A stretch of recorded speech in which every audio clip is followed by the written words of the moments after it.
Welcome back to our YouTube channel defence point. और दोस्तों, आज के हमारे इस वीडियो में हम आप लोगों के लिए लेकर के आए हैं कोस्ट गार्ड नाविक एग्जाम की तैयारी के लिए मिक्स क्वेश्चंस का एक स्पेशल मॉक टेस्ट, जो कि आपके मोस्ट सिलेक्टेड और प्रीवियस ईयर्स क्वेश्चंस के ऊपर बेस होने वाला है।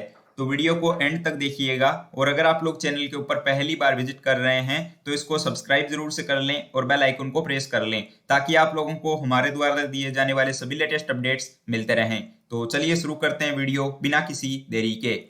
तो देखिए, पहला प्रश्न जो कि आपको दिया हुआ है कि सबसे बड़ा तारामंडल जो है ये किसे माना जाता है। ऑप्शंस दिए हुए हैं डोराडो, क्रैक्स, हाइड्रा या फिर एंटिला।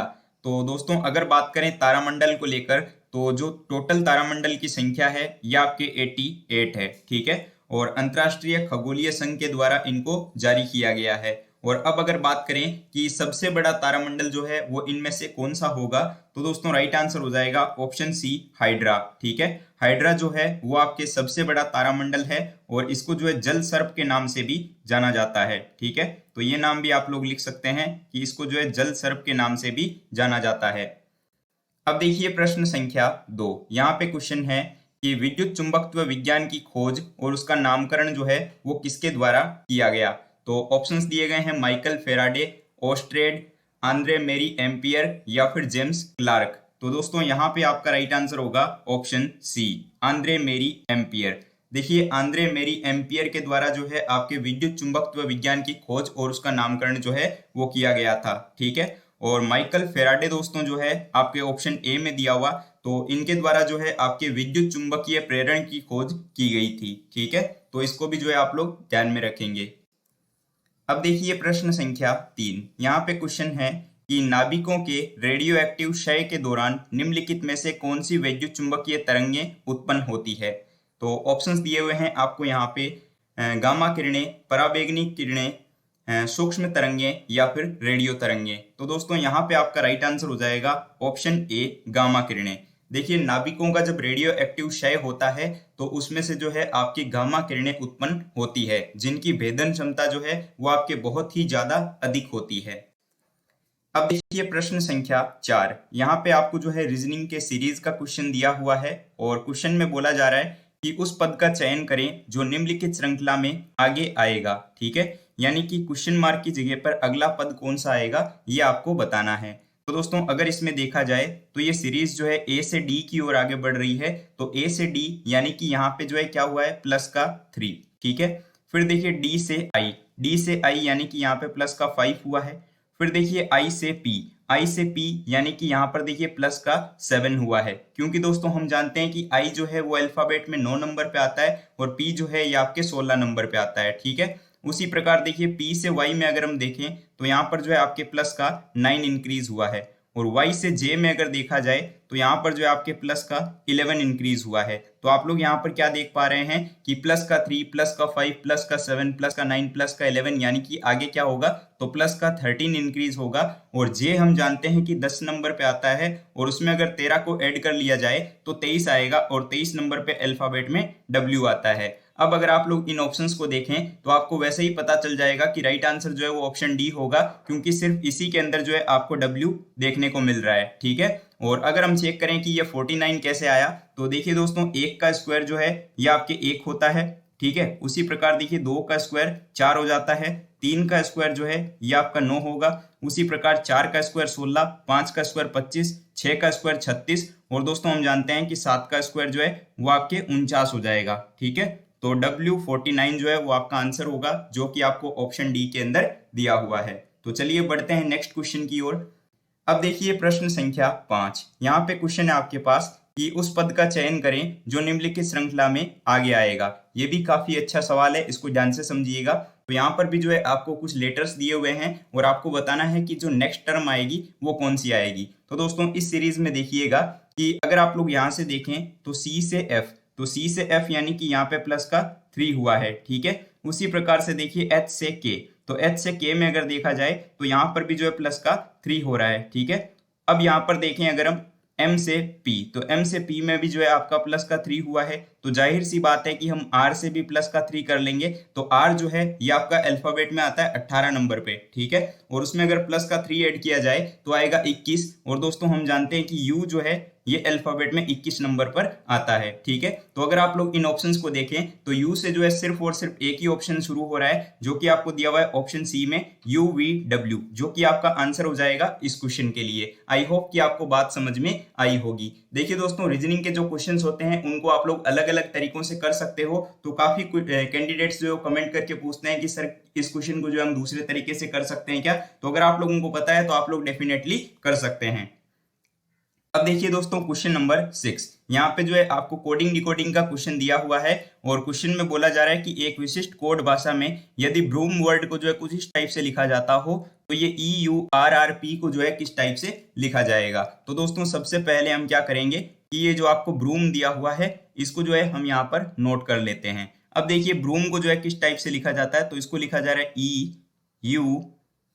EURR और P से। ठीक है, तो अब अगर हम इसमें चेक करें कि यहाँ पे क्या हुआ है, तो देखिए B जो है अल्फाबेट में 2 नंबर पे आता है और E जो है ये 5 नंबर पे आता है, यानी कि यहाँ पे प्लस का 3 हुआ है। फिर देखिए R जो है 18 नंबर पे और U जो है 21 नंबर पे, यानी कि यहाँ पे भी प्लस का 3 हुआ है। उसी प्रकार अगर आप लोग इनमें देखें तो यहाँ पर जो है पूरे वर्ड के अंदर जो लेटर्स हैं उनमें प्लस का 3 हो रहा है। तो जाहिर सी बात है कि जो आपको EURRP दिया हुआ है ना, तो इसमें भी क्या हो जाएगा कि इसमें भी जो है हम प्लस का 3 करते हुए चलेंगे। तो देखिए E से अगर मैं प्लस का 3 करूंगा तो E 5 नंबर पे और 8 नंबर पे हम जानते हैं H आता है। ठीक है, तो H आ जाएगा। अब देखिए U से जो है अगर हम प्लस का 3 करेंगे तो U से प्लस का 3 करने से आपको X मिलेगा। अब देखिए R से अगर हम प्लस का 3 करेंगे तो R से प्लस का 3 करने से आपको U मिलेगा और R से जो है फिर से हम प्लस का 3 करेंगे तो U आ जाएगा। और P जो है वो 16 नंबर पे आता है, तो उसमें अगर हम 3 ऐड करेंगे तो 19 नंबर पे S आता है। तो देखिए आंसर क्या आ चुका है, HXUUS, जो कि आपको कहाँ दिया हुआ है, तो ये जो है दोस्तों आपको यहाँ पर ऑप्शन सी के अंदर देखने को मिल जाएगा। तो right answer will be option सी।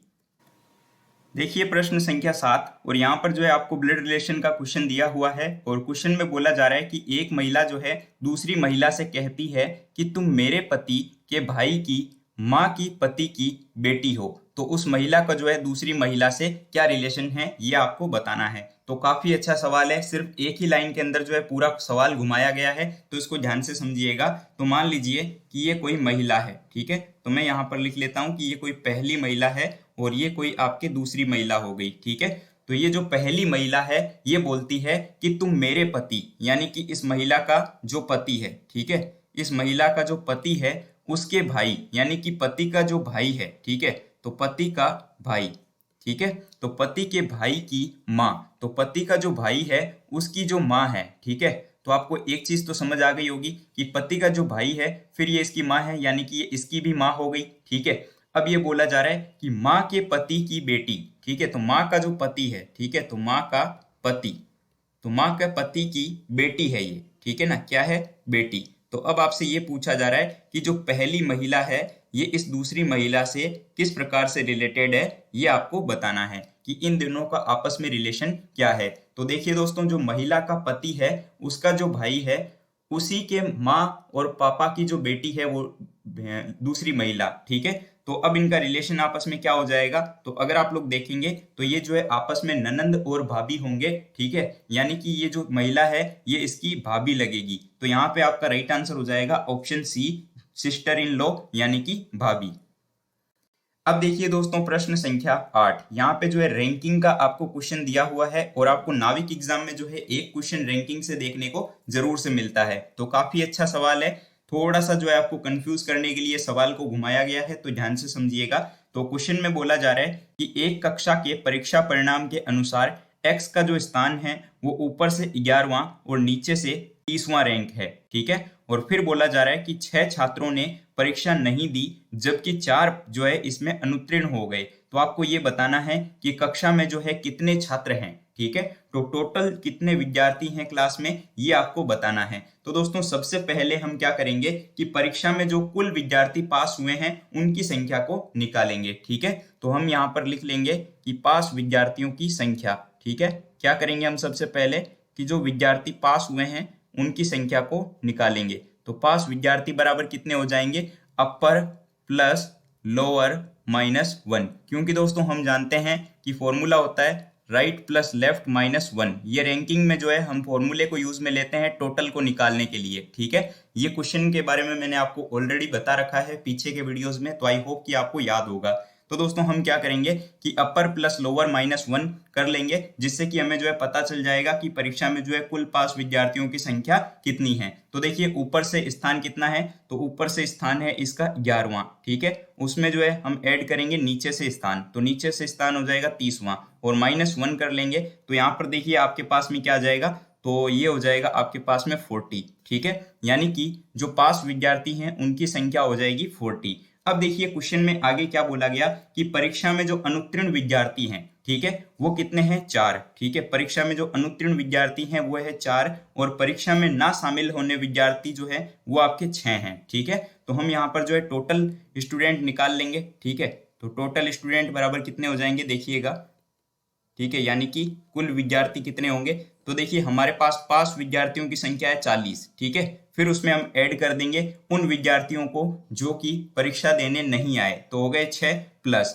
अब उसमें हम उन विद्यार्थियों को भी ऐड करेंगे जो कि इसमें फेल हो गए, ठीक है, तो वो हो गए 4। तो दोस्तों आंसर आपके सामने है, बस जोड़ लीजिए इनको। तो 40 और 6 46 और 4 50, ठीक है। तो 50 जो है वो हमारा आंसर हो जाएगा। तो ये आपको दिया हुआ है ऑप्शन सी में। तो आई होप कि आपको क्वेश्चन समझ में आया होगा। अब देखिए प्रश्न संख्या 9 और यहाँ पे क्वेश्चन है आपके पास में कि select the word that fills in the blank correctly, ठीक है। तो आपको जो है यहाँ पर फिलर्स का क्वेश्चन दिया हुआ है, तो सेंटेंस दिया हुआ है कि वाणीज manager was doubtful dash her success, ठीक है। तो यहाँ पे आपको बताना है कि कौन सा प्रीपोजिशन यूज में लिया जाएगा। तो आपको प्रीपोजिशंस दिए हुए हैं एट, ऑन, ऑफ या फिर इन। तो दोस्तों हमेशा याद रखिएगा कि डाउटफुल के साथ में जो है आपके ऑफ प्रीपोजिशन को यूज में लिया जाता है। तो दोस्तों राइट आंसर हो जाएगा कि डाउटफुल ऑफ हर सक्सेस, ठीक है। तो वाणीज manager was doubtful of her success, ठीक है। तो ये जो है इसके लिए करेक्ट आंसर हो जाएगा। इसके अलावा दोस्तों आपका जो पीछे नाविक एग्जाम हुआ था तो उसमें जो है कॉन्ग्रेचुलेशंस के साथ में कौन सा प्रीपोजिशन आता है वो पूछा गया था। तो आप लोग याद रखेंगे कि हमेशा जो है आपके कॉन्ग्रेचुलेशंस के साथ में जो है ऑन प्रीपोजिशन आएगा, जो कि आपके उस सेंटेंस में पूछा गया था एग्जाम में, ठीक है। तो ये भी याद रखेंगे। इसके अलावा दोस्तों आपके इंसिस्ट के साथ में पूछा गया है कि इंसिस्ट के साथ में कौन सा प्रीपोजिशन यूज में आ सकता है। तो याद रखेंगे कि इंसिस्ट के साथ में भी जो है आपके ऑन प्रीपोजिशन को यूज में लिया जाता है, ठीक है। तो इनमें आपको बिल्कुल भी कंफ्यूज नहीं होना है। अब देखिए प्रश्न संख्या 10, यहाँ पे जो है आपको स्पॉटिंग द एरर का क्वेश्चन दिया हुआ है और आपको बताना है कि सेंटेंस के कौन से पार्ट के अंदर जो है एरर है। तो यहाँ पर अगर हम देखें तो सेंटेंस क्या है, तो my friends moved to a small house at the sea, ठीक है। तो आपको बताना है कि सेंटेंस में कहाँ पे एरर है। तो दोस्तों आपको देखते ही पता चल गया होगा कि इसका जो सी सेक्शन है इसके अंदर एरर है। तो यहाँ पर देखिए दोस्तों एट द सी आपको दिया हुआ है, ठीक है। तो देखिए सेंटेंस के सेंस के अकॉर्डिंग जो है मतलब कि एट द सी की जगह पर जो है यहाँ पर नियर द सी आएगा, ठीक है। यानी कि एट की जगह पे क्या आएगा, तो दोस्तों एट की जगह पे जो है हम नियर वर्ड को यूज में लेंगे, ठीक है। क्योंकि देखिए दोस्तों समुद्र की जो निकटता है ना, ठीक है, यानी कि समुद्र के पास में जो भाव दर्शाने के लिए हम क्या करते हैं, नियर शब्द को यूज में लेंगे, ना कि एट, ठीक है ना। तो फिर देखिए करेक्ट सेंटेंस क्या हो जाएगा कि my friends move to a small house at near the sea, ठीक है। तो एट नियर द सी हो जाएगा ये आपके, सिर्फ एट द सी नहीं होगा, ठीक है। नाउ क्वेश्चन नंबर 11 और यहाँ पे देखिए ईडियम एंड फ्रेज का क्वेश्चन दिया हुआ है और आपको एक ईडियम दिया हुआ है यहाँ पर, टू टर्न द कवर। काफी इंपॉर्टेंट ईडियम है, आजकल एसएससी में भी काफी ज्यादा पूछा जा रहा है। तो ध्यान दीजिएगा कि इस ईडियम का मीनिंग क्या होता है। तो दोस्तों टू टर्न द कवर का मतलब होता है आपके मुश्किल वक्त जो होता है उसका बीत जाना, या फिर जो है आपके मुश्किल वक्त का गुजर जाना, ठीक है। तो हम यहाँ पे लिख देते हैं आपके मुसीबत टल जाना, ठीक है। ये आप बोल सकते हैं कि मुसीबत का टल जाना, मुसीबत का टल जाना, या फिर आपके मुश्किल वक्त का बीत जाना। तो अब देखिए चार ऑप्शंस आपके पास में है कि to pass the crisis, option B to be quick, option C to stop talking and start, या option D to keep out of debate, ठीक है। तो यहाँ पर देखिए जिस प्रकार टू टर्न द कवर का मतलब होता है आपके मुश्किल वक्त का बीत जाना या फिर मुसीबत का टल जाना, उसी प्रकार से ऑप्शन ए जो है इसके लिए मोस्ट सुटेबल मीनिंग हो जाएगा कि to pass the crisis. Now question number 12 और यहाँ पे देखिए वन वर्ड सब्स्टिट्यूशन का क्वेश्चन दिया हुआ है और नाविक एग्जाम में जो है एक क्वेश्चन आपको इसका देखने को मिल जाता है। तो देखिए सेंटेंस है आपके पास में कि a strong and fast moving stream of water और अदर लिक्विड, ठीक है। तो उसको क्या बोला जाएगा? तो a strong and fast moving stream of water and other liquid are called, ठीक है। तो यहाँ पे आपका राइट आंसर होगा ऑप्शन ए, टोरेंट, ठीक है। तो दोस्तों टोरेंट का मतलब क्या होता है? तो टोरेंट होता है धारा, ठीक है। जो धारा होती है ना उसी को हम बोलते हैं टोरेंट। ये आपके धारा जो है इलेक्ट्रिसिटी वाली नहीं है, ठीक है ना। यहाँ पर देखिए सेंटेंस के मीनिंग को समझिएगा कि strong and fast moving stream of water और other liquid are called torrent, ठीक है। यानी कि उसको धारा बोला जाएगा। और उसी प्रकार से पोज को देखा जाए तो इसका मतलब क्या होता है? तो इसका मतलब हो जाता है मेला, ठीक है ना। और करंट यानी कि आप जानते ही हैं, तो करंट यानी कि एक तरीके से तो वर्तमान हो जाता है, ठीक है। और आप इसको जो है एक फ्लो ऑफ चार्ज जो होता है उसी को हम भी करंट बोलते हैं, ठीक है। उसको भी हम धारा बोलते हैं, लेकिन यहाँ पे ये धारा यूज में नहीं आएगा। और हेमलेट मतलब क्या होता है? तो दोस्तों हेमलेट मतलब होता है स्मॉल विलेज और ग्रुप ऑफ हाउस, ठीक है। तो स्मॉल विलेज और ग्रुप ऑफ हाउस के लिए यूज में लिया जाता है हेमलेट वर्ड को। नाउ क्वेश्चन नंबर 13, और यहाँ पे देखिए दोस्तों इडियम और फ्रेज का ही क्वेश्चन है, और ये भी काफी अच्छा इडियम दिया हुआ है आपको, ठीक है, जो कि आपके एयरफोर्स एग्जाम में भी आया हुआ है। तो इडियम है आपके पास में कि टू स्ट्राइक वंस कलर्स, ठीक है। तो टू स्ट्राइक वंस कलर्स का मतलब होता है दोस्तों एक तरीके से आप बोल सकते हैं कि मतलब कि समर्पण कर देना, ठीक है। या फिर आप बोल सकते हैं आत्मसमर्पण करना, ठीक है ना। तो इसको हम लिख देते हैं आत्मसमर्पण करना, आत्मसमर्पण कर देना, ठीक है। तो या फिर आप बोल सकते हैं आत्मसमर्पण करना।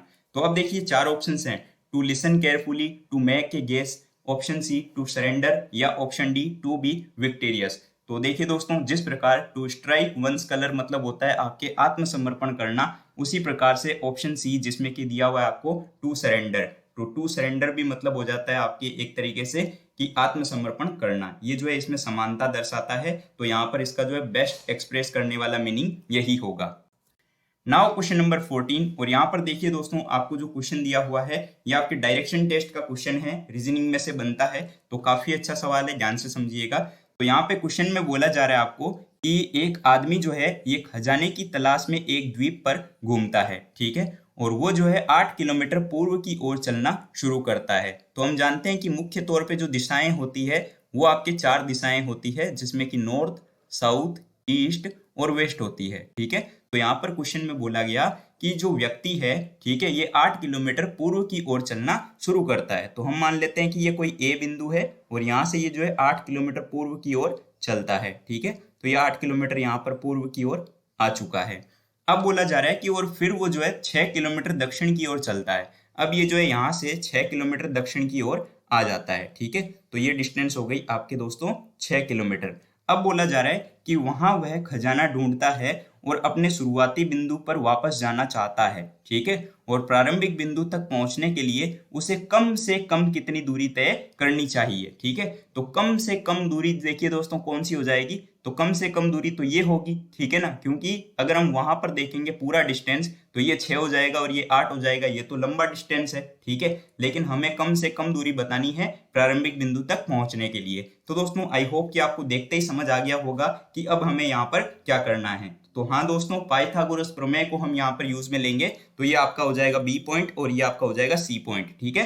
तो यहाँ पर देखिए दोस्तों आपके पास में एक भुजा है 8 किलोमीटर और दूसरी भुजा है 6 किलोमीटर। तो हम जानते हैं कि 8 और 6 का ट्रिपलेट क्या होता है? तो 8 और 6 का ट्रिपलेट हो जाएगा 10, ठीक है। तो यहाँ पे जो है आपका राइट आंसर क्या आ जाएगा? तो right answer will be option कौन सा? ऑप्शन डी हो जाएगा, ठीक है, 10 किलोमीटर। इसको अगर आप लोग सॉल्व भी करना चाहें तो आप लोग ऐसे कर सकते हैं कि ए सी निकाल सकते हैं आप लोग। कैसे?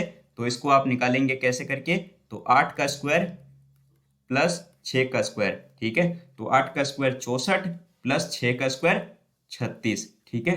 तो ये आपके पास में क्या आ जाएगा? तो ए सी स्क्वायर इज इक्वल टू आपके पास आ जाएगा यहाँ पे दोस्तों 100, ठीक है। तो आप लोग यहाँ से ए सी निकाल सकते हैं, तो ए सी बराबर 10 आ जाएगा, है ना। तो correct answer will be option D. Now question number 15, और यहाँ पे देखिए मैथ्स का सवाल आपको दिया हुआ है और क्वेश्चन में बोला जा रहा है कि एक्स ने जो है एक मशीन को 10,000 रुपए में खरीदा और वाई ने जो है इसे 5% कम में खरीदा।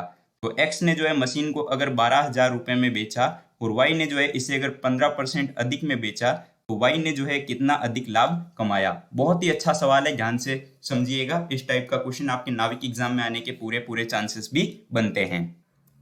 तो देखिए दोस्तों, क्वेश्चन के अकॉर्डिंग एक्स का जो कॉस्ट प्राइस है, ठीक है, तो हम यहाँ पे लिख लेते हैं कि एक्स का कॉस्ट प्राइस यानी कि सीपी कितना है। यहाँ पर क्वेश्चन में बोला है कि 10,000, ठीक है, तो इसको हम लिख लेते हैं 10,000। और y का सीपी कितना हो जाएगा, तो y का सीपी जो है आपको बोला है यहाँ पर क्वेश्चन में कितना, तो y का कॉस्ट प्राइस हो गया 9,500, ठीक है। तो क्वेश्चन के अकॉर्डिंग जो बोला गया है उसको हम यहाँ पे लिख लेते हैं। अब आगे यहाँ पे बोला जा रहा है कि x ने जो है मशीन को 12,000 में बेचा, ठीक है, तो आपके पास में जो है x का सेलिंग प्राइस भी है, ठीक है, तो हम लिख लेंगे कि x का selling price is equal to कितना, 12,000, ठीक है। तो x ने खरीदा कितने में, 10,000 में, और बेचा कितने में, 12,000 में। और y का जो सेलिंग प्राइस है वो कितना है, उसने जो है 15% अधिक में बेचा जिसमें उसने खरीदा था, ठीक है। तो हम यहाँ से जो है y का सेलिंग प्राइस आराम से निकाल सकते हैं, ठीक है। तो y का selling price is equal to कितना हो जाएगा, 12,000, ठीक है, इंटू 115/100, ठीक है, ये हो जाएगा। तो यहां से देखिएगा, अगर आप निकालेंगे तो ये वैल्यू आपके पास दोस्तों आ जाएगी 13,800। कैलकुलेशन को मैंने पहले से सॉल्व कर रखा है ना। अब देखिए, आपसे ये पूछा जा रहा है कि y ने जो है कितना अधिक लाभ कमाया। आपको ये बताना है कि y ने जो है कितना अधिक लाभ कमाया x की तुलना में, ठीक है ना। तो यहाँ पर देखिए x का लाभ हम निकाल सकते हैं, x का प्रॉफिट, ठीक है। तो x का प्रॉफिट दोस्तों आराम से निकल जाएगा, क्योंकि देखिए कि x ने जो है 12,000 में बेचा और 10,000 में खरीदा था, ठीक है। तो यहां से देखिए क्या हो जाएगा कि 12,000 माइनस 10,000, ठीक है ना। तो ये वैल्यू आपके पास कितनी आ जाएगी, 2,000। तो x का लाभ आ चुका है आपके पास में 2,000 रुपए, ठीक है। तो y का लाभ बराबर कितना हो जाएगा, तो y का प्रॉफिट इज इक्वल टू कितना होगा यहाँ पर, 13,800, क्योंकि y का जो सेलिंग प्राइस है वो आपके 13,800 आया, माइनस कर लेंगे हम यहाँ पर y का सेलिंग प्राइस नहीं, कॉस्ट प्राइस, ठीक है। तो ये वैल्यू आएगी आपके पास में 4300, यानी कि 4,300। अब देखिए आपके पास में x का भी लाभ है और y का भी लाभ है, तो अब आपको ये देखना है कि x से जो है y को लाभ कितना हुआ, ठीक है। जैसा कि क्वेश्चन में पूछा जा रहा है कि y ने जो है कितना अधिक लाभ कमाया, तो हम क्या कर लेंगे कि यहाँ पर जो है 4,300 में से जो है 2,000 को माइनस कर लेंगे, जिससे कि आंसर आ जाएगा, ठीक है। तो यहाँ पर देखिएगा कि 4300 माइनस हम कितना कर लेंगे, 2,000, ठीक है। तो y को जो है कितना लाभ हुआ, यहाँ पर आप देख सकते हैं कि 2,300 का लाभ हुआ है, ठीक है, जो कि आपको ऑप्शन डी के अंदर दिया हुआ है। आई होप कि आपको बात समझ में आ गई होगी। अब देखिए प्रश्न संख्या 16, और यहाँ पे क्वेश्चन है कि एक शूटर जो है ये 750 किलोमीटर पर घंटा और 900 किलोमीटर पर घंटा की गति से जो है दो लक्ष्य को हिट करता है, और यदि लक्ष्य जो है वो 100 मीटर दूर है, ठीक है। 100 मीटर बोलने का मतलब होता है 1 किलोमीटर, ठीक है। तो लक्ष्य को जो है हिट करने में लगने वाले समय का अनुपात क्या होगा। चलिए, बहुत ही शानदार क्वेश्चन। इस बार जो है ना आपसे यहाँ पर कोई दूरी पूछी जा रही है, ना कोई चाल पूछी जा रही है, आपको जो है समय का अनुपात बताना है। नया टाइप का क्वेश्चन है, ध्यान से समझिएगा दोस्तों। सिंपल सी चीज होती है कि हम जानते हैं कि चाल बराबर क्या होता है। चाल बराबर होता है दोस्तों दूरी बटा समय, ठीक है। ये फॉर्मूला जो है हम क्लास 9th 10th से पढ़ते हुए आ रहे हैं कि चाल बराबर होता है दूरी बटा समय। तो दोस्तों हमें यहाँ पर जो है समय का अनुपात पूछा जा रहा है ना, ठीक है। तो हम मान लेते हैं कि जो समय है, ठीक है, माना समय बराबर हो जाएगा आपके T1 एंड T2, ठीक है। तो हमने मान लिया कि समय जो है वो T1 और T2 है, ठीक है। तो और अब हमें ये भी बोला गया है कि जो यदि लक्ष्य जो है ना ये 100 मीटर दूर हो, ठीक है, तो हम मान लेते हैं यहाँ पर 100 मीटर हमें लक्ष्य दिया हुआ है ना, तो ये 100 मीटर को मैं 1 किलोमीटर भी लिख सकता हूँ, बिल्कुल लिख सकता हूँ, ठीक है, क्योंकि 100 मीटर इज इक्वल टू होता है 1 किलोमीटर। अब देखिए दोस्तों, आपको ये बोला गया है कि 750 किलोमीटर पर घंटा और 900 किलोमीटर पर घंटा की गति से दो लक्ष्यों को हिट किया जाता है, ठीक है, यानी कि T1/T2, ठीक है। तो T1/T2, तो हमें यहाँ पर समय निकालना है, ठीक है ना। तो समय बराबर क्या हो जाएगा, तो समय बराबर हो जाएगा आपके यहाँ पर क्या, दूरी, लक्ष्य की दूरी कितनी है 1 किलोमीटर, बट्टा में क्या आ जाएगा, बट्टा में आएगा आपके कितनी है यहाँ पर आपको दिया हुआ है कि गति कितनी है 750, ठीक है। तो ये आपके आ जाएगा 750, बट्टा में क्या आएगा दूसरा लक्ष्य, ठीक है, तो 1/900, ठीक है ना। क्योंकि देखिए दोस्तों 1 किलोमीटर ही दूर है, लक्ष्य तो दोनों 1 किलोमीटर दूर हैं, और आपको जो है स्पीड दी हुई है कितनी इनकी गति, तो वो दिए हुए आपको 750 और 900, तो ये आ जाएगा आपके इस टाइप से। अब देखिए दोस्तों यहाँ से T1/T2 इज इक्वल टू क्या हो जाएगा, तो ये ऊपर चली जाएगी वैल्यू, तो ये हो जाएगा 900/750, ठीक है। 0 से 0 आप कैंसिल कर दीजिए, यहाँ पे वैल्यू दोस्तों आपकी क्या आएगी, तो इसको अगर मैं कैंसिल करूं तो ये आपके आ जाएगा 6:5, ठीक है ना। तो ये 6:5 आ जाएगा। तो देखिए T1 और T2 का रेशियो आएगा आपके पास में 6:5। तो यहाँ पर देखिए राइट आंसर क्या हो जाएगा, तो right answer will be option B. I hope की बात समझ आ गई होगी आप लोगों को। अब देखिए प्रश्न संख्या 17। यहाँ पे जो है इंटरेस्ट का क्वेश्चन दिया हुआ है, ब्याज दर आपसे पूछी जा रही है, क्या होगी। सिंपल सा क्वेश्चन है, कोई भी कर सकता है, इतना इजी क्वेश्चन है। तो देखिए 12,000 रुपए की राशि जो है ये साधारण ब्याज की दर से 3 वर्षों में 16,000 हो जाती है, ठीक है। यानी कि प्रिंसिपल अमाउंट आपके पास में है, मिश्र धन आपके पास में है, समय आपके पास में है, दर आप आसानी से निकाल सकते हैं, ठीक है। तो यहाँ पर देखिए मूलधन बराबर कितना है, तो मूलधन बराबर आपको दिया हुआ है दोस्तों कितना, 12,000। चलिए मूलधन 12,000 हो गया। मिश्रधन कितना हो जाएगा, मिश्रधन भी आपको दिया हुआ है कि भाई मिश्रधन है आपके पास में 16,000, ठीक है। समय आपको दिया हुआ है कि समय बराबर कितना है, तो समय आपको दिया हुआ है 3 वर्ष, ठीक है। तो आप दर आराम से निकाल सकते हैं कि दर बराबर क्या होगा। तो देखिए दोस्तों सबसे पहले हम ब्याज निकालेंगे, ठीक है, जो सिंपल इंटरेस्ट होगा। तो ब्याज बराबर कितना हो जाएगा, तो ब्याज हम जानते हैं कि क्या होता है, मिश्रधन माइनस मूलधन, ठीक है। तो मिश्रधन माइनस मूलधन यानी कि 16,000 माइनस 12,000, ठीक है। और ये वैल्यू आपके पास आ जाएगी 4,000, ठीक है।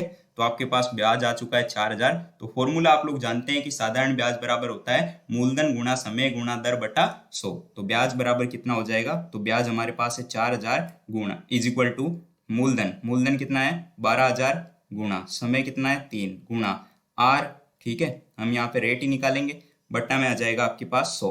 तो यहाँ पर देखिए वैल्यू सॉल्व कर लीजिएगा और यहाँ से आर की वैल्यू आपके पास आ जाएगी 11.11%, ठीक है। आई बात समझ में, तो right answer will be option C. Now question number 18, और यहाँ पे क्वेश्चन आपके पास कि निम्न में से कौन सा जो है शहर गंगा नदी के मार्ग पर स्थित नहीं है। तो देखिए दोस्तों गंगा नदी का जो उद्गम होता है ये आपके गंगोत्री हिमनद से होता है, ठीक है। और ये जो गंगा नदी है ये भारत की सबसे महत्वपूर्ण नदियों में से एक है, ठीक है। और गंगा नदी के मार्ग में अगर शहरों को देखा जाए कौन कौन से शहर आते हैं, तो हरिद्वार, कानपुर, इलाहाबाद, वाराणसी, गाजीपुर और पटना, ठीक है, ये शहर आते हैं। लेकिन दोस्तों इनमें जो है आपके लखनऊ शामिल नहीं है। तो राइट आंसर हो जाएगा ऑप्शन सी। अगला प्रश्न देखिए, तो यहाँ पे क्वेश्चन है कि जो ड्राफ्टिंग कमिटी थी, ठीक है, यानी कि जो प्रारूप समिति थी, तो इसका गठन कब हुआ। तो दोस्तों राइट आंसर हो जाएगा आपके ऑप्शन सी 29 अगस्त 1947। देखिए 29 अगस्त 1947 को जो है डॉक्टर भीमराव अंबेडकर की अध्यक्षता में जो है आपके ड्राफ्टिंग कमेटी यानी कि प्रारूप समिति का गठन किया गया था, ठीक है। और इस समिति में जो है अध्यक्ष को छोड़ करके कुल सदस्यों की जो संख्या थी वो 6 थी, ठीक है ना। चलिए अब देखिए प्रश्न संख्या 20, और ये जो है आज के वीडियो का लास्ट क्वेश्चन भी है। तो यहाँ पे क्वेश्चन है कि मृदा द्वारा जल के अवशोषण से संबंधित सिद्धांत जो है वो क्या है। तो ऑप्शंस हैं अवशोषण का सिद्धांत, केशिका क्रिया, संघनन या फिर चूषण क्रिया। तो दोस्तों यहाँ पे आपका राइट आंसर होगा ऑप्शन बी। देखिए मृदा के द्वारा जल के अवशोषण से संबंधित जो सिद्धांत है ये आपके केशिका क्रिया के सिद्धांत पर आधारित है, ठीक है। और इसको जो है हमने साइंस के वीडियोस में भी देखा है, और इसके और भी एग्जाम्पल होते हैं, जैसे लालटेन और लैंप में जो है बत्ती में तेल का ऊपर चढ़ना, और जो आपके भूमिगत जल होता है उसका ऊपर चढ़ना, सूती कपड़े के ऊपर जल का फैल जाना, ये भी जो है आपके केशिकत्व के ही उदाहरण होते हैं। तो दोस्तों उम्मीद करता हूं कि आपको सारे क्वेश्चन समझ में आ गए होंगे। तो अब एक क्वेश्चन आप लोगों के लिए है क्वेश्चन फॉर यू सीरीज में, इसका राइट आंसर क्या होगा ये आप लोग वीडियो के नीचे कमेंट बॉक्स में बताइएगा। तो आपके लिए क्वेश्चन है कि किसी वस्तु में उत्पन्न हुई विकृति जो है उस पर लागू किए गए दबाव के सीधे समानुपातिक होती है, तो ये जो है कौन सा नियम है। राइट आंसर जो है वीडियो के नीचे बताइएगा। वीडियो पसंद आया हो तो लाइक करिएगा, चैनल पर नए हो तो सब्सक्राइब करिएगा, और अपने दोस्तों के साथ में शेयर करना बिल्कुल भी मत भूलिएगा। मिलते हैं नए वीडियो के साथ में, तब तक के लिए जय Hind and thank you so much for watching this video.